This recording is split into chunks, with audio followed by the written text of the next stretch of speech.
Here's the story. It was a gray and dreary morning and I was at the tender age of 12. I had spent all of elementary school and the beginning of middle school aiming for friends and hopelessly failing. All I had to show for my effort was my childhood friend, let's call her Gwen, who was a grade ahead of me and also my neighbor. We talked about everything and I, obviously, became a bit clingy to this one friend. While talking on the bus on that rainy day, a girl in front of us started singing a song. It was Asterisk by Orange Range, Bleach's first opening, and that is when I saw a whole new side of Gwen. She and this girl just went off on a conversation about fights, powers, and these hollow things that look awful. From my point of view, it looked like my friend was part of this secret world I'd never even heard of, and made that gray day fade to black. However, just as a dying animal clings to life, I clung to this friendship. When we got back on that bus that afternoon, I asked what this Bleach was, and Gwen told me it was an anime. What's an anime? This, my friends, is the key to the Pandora's box that you can never unopen.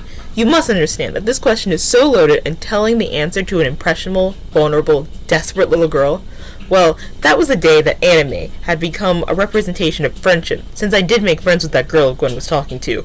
Happiness, since I was having to find a new part of Gwen, and deception, since when I asked the question, I had no care in the world for anime. I just wanted Gwen's attention. So, from that point on, until now, anime has been with me. Summer homework became summer binges. I classified my summers into anime I've watched. Well, the longest one. Summer of Naruto, summer of One Piece, summer of Inuyasha. Each bringing something new to my identity. More significantly, I went through every genre trying to find which one suited me, and which one was the most interesting to me. I went from shoujo, to psychological, to historical fiction. I laughed, cried, and tickled that dark part of my heart, especially when I watched Death Note.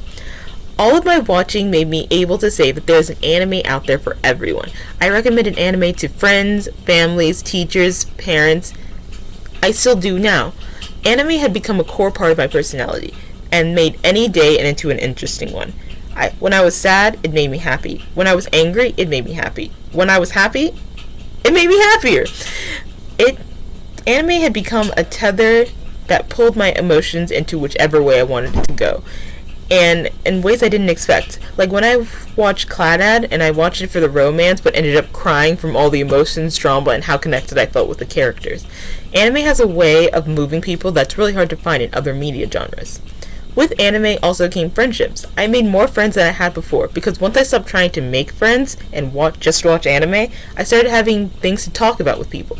My passion for anime was shown in most of the conversations I had, which made me less self-conscious, because you can't really be unconfident when you talk about the plot of blah blah blah blah blah. It just wouldn't work out. And also when I described sports anime, because sometimes their overreactions made it really weirded out if you try to describe why that reaction was important to the plot. And my enthusiasm helped me make friends that, even through college, I still have now. Not all of my friends watch anime, but I didn't feel any shame when I talked about an anime I watched or an episode that I just watched yesterday, and it was pretty funny to see the reactions they had. Even with all of these times, it wasn't all smooth sailing with anime.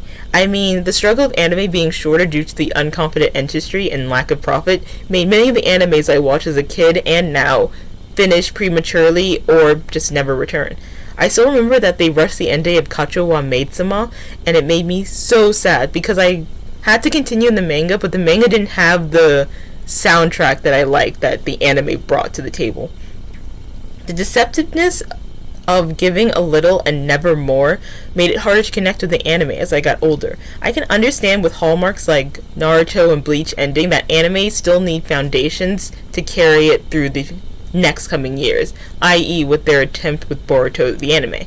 I just hope for future generations that longer anime will be available, because if it continues, you'll get stuck in a situation where you have 12 episodes, you're finished, and then you have people who like the 12 episodes, but they're unsatisfied with the ending, so they don't look for it again. And then you have people who just didn't like the anime because of the 12 episodes, and then they just never look for it again. I can attest to this, because I remember watching Fairy Tail, and I didn't like Fairy Tail in the first 12 episodes. And if they finished in the first 12 episodes, I wouldn't understand nor appreciate how much Fairy Tail is a pretty good anime. But overall, I love anime. Anime is my sun on a rainy day. It guided me through the tough times and made me a stronger person because of it. Many say people need a hobby and spend their time with, and anime became that hobby for me. I got more mature from anime, and it made me into the person I am. Today, tomorrow, and however long I will watch anime. Hopefully forever. It got me through middle school, high school, and now college. I'm sure it will continue to help me and others. And so I hope for another great 100 years of anime, and I hope we have as much fun as we did the last 100 years. I wasn't part of all of it, but I hope it's still fun.